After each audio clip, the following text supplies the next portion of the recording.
Welcome back. Next, we're going to take a longer look at a set of decisions all photographers have to make. No matter what kind of camera they're using, every time they take a photograph, they have to make decisions related to exposure.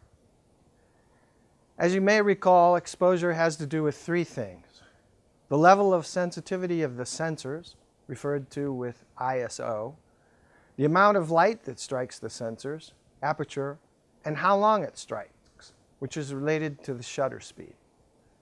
Practically, the choice determines which parts of the photographs will be dark, medium, and bright, and whether the image will be overexposed, underexposed, or exposed normally. The exposure of a photograph results from three settings, as I said. Aperture, how large is the opening of the lens, which determines how much light enters, and as we'll see in the next module, the depth of field.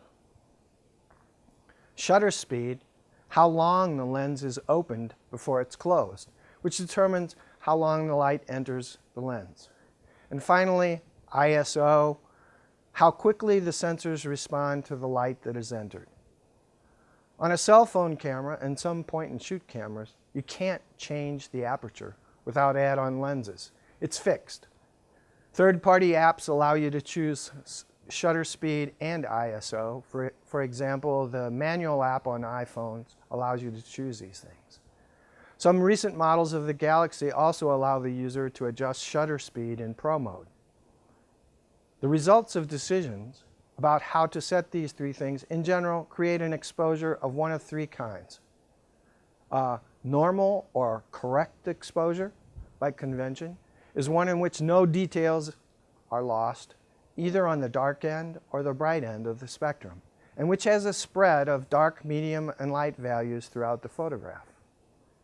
Overexposure is when detail is lost in the extremely bright or white end of the spectrum.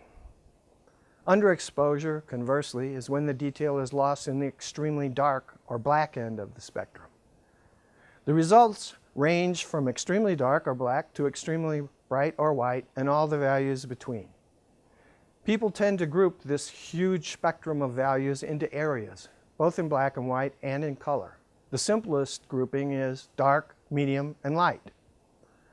More realistically, but a bit harder to keep in your head, each area is divided into three relative zones. For example, extremely dark, moderately dark, and mildly dark.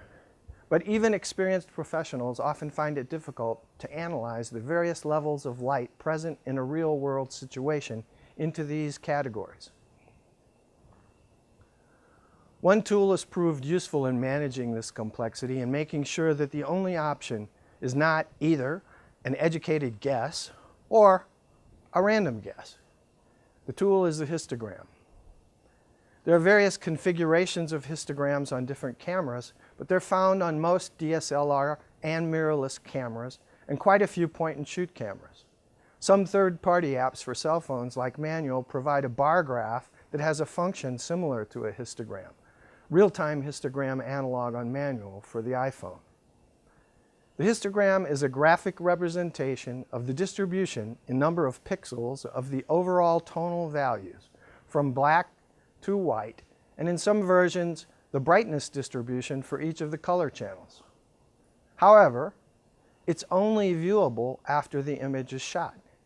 As such, it provides a way to evaluate some aspects of a photograph's exposure, but can only be a guide to changes in the next shot or later in post-processing. We'll look at this more extensively in the module on post-processing. Another tool that's proved extremely useful in managing this complexity of evaluating different light values in a real-world situation, and again, making sure that the only option is not an educated guess or a random guess, is the light meter. There are two types of meter, incident and reflective. But we'll focus on the reflected light meter, which is the meter most commonly found on the kind of cameras we're looking at.